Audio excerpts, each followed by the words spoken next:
مجھے وہ کرے نہ چاہے کبھی بھی قبول، مجھے وہ کرے نہ چاہے کبھی بھی قبول، مجھے تو ہے بن کے رہنا، مجھے تو ہے بن کے رہنا قدموں کے دھول، مجھے وہ کرے نہ چاہے کبھی بھی قبول، مجھے وہ کرے نہ چاہے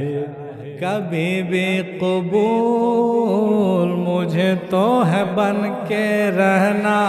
مجھے تو ہے بن کے رہنا قدموں کے دھول، مجھے وہ کرے نہ چاہے مت کرے قبول، مت کرے قبول۔ اب یہ جذبہ رکھیے گا تو یہ واقعہ یاد آ گیا۔ موسیٰ علیہ السلام کے زمانے میں ایک بہت بڑا عبادت گزار تھا، وہ واقعہ آپ کو یاد ہوگا، جو بہت زیادہ عبادت کرتا تھا، اور عبادت کرنے کے بعد بہت عبادت کرتے رہا، لیکن اللہ تعالیٰ نے کہا اس کے بارے میں موسیٰ علیہ السلام کو، فلاں عبادت گزار کو جا کے کہہ دو کہ اس کی کوئی عبادت ہم کو قبول نہیں ہے۔ تو موسیٰ علیہ السلام گئے اور کہا کہ تم تو بیکار کا سر پھوڑ رہے ہو یار، تمہارا تو کوئی بھی عبادت اللہ تعالیٰ کو قبول ہی نہیں ہے۔ تو وہ آدمی اٹھا اور پورا ناچنے لگا، رقص کرنے لگا، بولا ارے تم تو خوش ہو رہے ہو، اللہ خوش نہیں ہو تو کیا ہو، 40 سال میں نے عبادت کیا اور 40 سال میں یہ خبر آ گیا کہ میری عبادت قبول نہیں ہے، تو اس سے بڑھیا بات اور کیا ہے؟ ارے یاد تو کیا ہم کو یاد تو کیا، کس کو یاد کرتا ہے وہ؟ نہیں کرے مت کرے قبول، ہم کو کوئی فکر نہیں، کم سے کم ہمارا مالک ہم کو یاد تو کر لیا اسی بہانے۔ اب یہ خبر لے کر کے جب موسیٰ علیہ السلام اللہ تعالیٰ کے پاس گئے تو اللہ تعالیٰ نے کہا کہ ارے جاؤ اس کو کہہ دو میں نے اس کے سارے عبادت کو قبول کر لیا۔ یہ اس کی ادا تھی جو اتنا بے نیاز تھا، اس سے پتہ چلتا ہے کہ وہ عبادت کسی لالچ میں نہیں کر رہا تھا بلکہ صرف میری محبت میں کر رہا تھا، تو ویسی عبادت کو تو اللہ قبول کر ہی لیتا ہے کہ نہیں؟ تو اسی پر جب یہ واقعہ میرے نظروں سے گزرا تو ہم بھی سرخرو ہو گئے، ہم کہا اچھا میرا بھی مت کر، مجھے وہ کرے نہ چاہے کبھی بھی قبول، مجھے تو ہے بن کے رہنا قدموں کے دھول، مجھے وہ کرے۔ آگیا نا، بات مل گیا نا، ماشاءاللہ۔ میں در پہ رہوں تیرے یا بھٹکوں کہیں، کبھی کم نہ ہوگا میرا ایمان یقین۔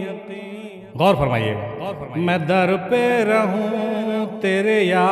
بھٹکوں کہیں، کبھی کم نہ ہوگا میرا ایمان یقین۔ کیوں بھائی؟ میرے پاس ہے، میرے پاس ہے، میرے پاس ہے تیری محبت کا پھول، میرے پاس تو ہے تیری محبت کا پھول، مجھے تو ہے بن کے رہنا قدموں کے دھول، میرے پاس ہے تیری محبت کا پھول، مجھے تو کرے نہ چاہے کبھی بھی قبول، مجھے تو ہے بن کے رہنا، مجھے تو ہے بن کے رہنا قدموں کے دھول۔ ہے نا اچھی بات؟ اس کلام میں خاکساری ہے، اس جو انکساری ہے جو عبادت کا مغز ہے۔ اب دیکھیے شاعر کہتا ہے کہ میں سب سے برا ہوں، گنہگار ہوں۔ ہاں بھائی مانتے ہیں اس بات کو، میں سب سے برا ہوں، گنہگار ہوں تیرا،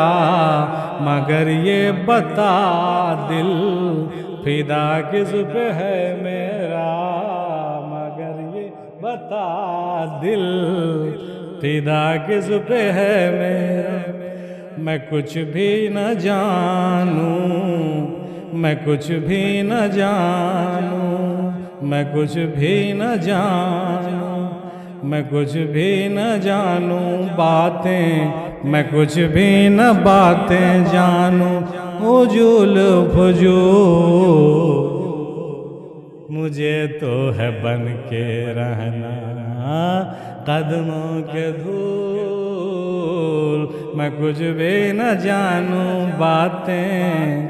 اجول فجول، مجھے تو ہے بن کے رہنا قدموں کے دھول۔ اور آخری شعر دیکھیے، میرا عشق ہی تو اپنی متاع ہے کہ بس اپنا مشغلہ یہ شعر و سما ہے، اے میرا عشق ہی تو اپنی متاع ہے کہ بس اپنا مشغلہ یہ شعر و سما ہے، کہ حصول اپنی بیری ہے، حصول اپنی بیری ہے، حصول اپنی بیری ہے نہ کہ ببول، حصول اپنی بیری ہے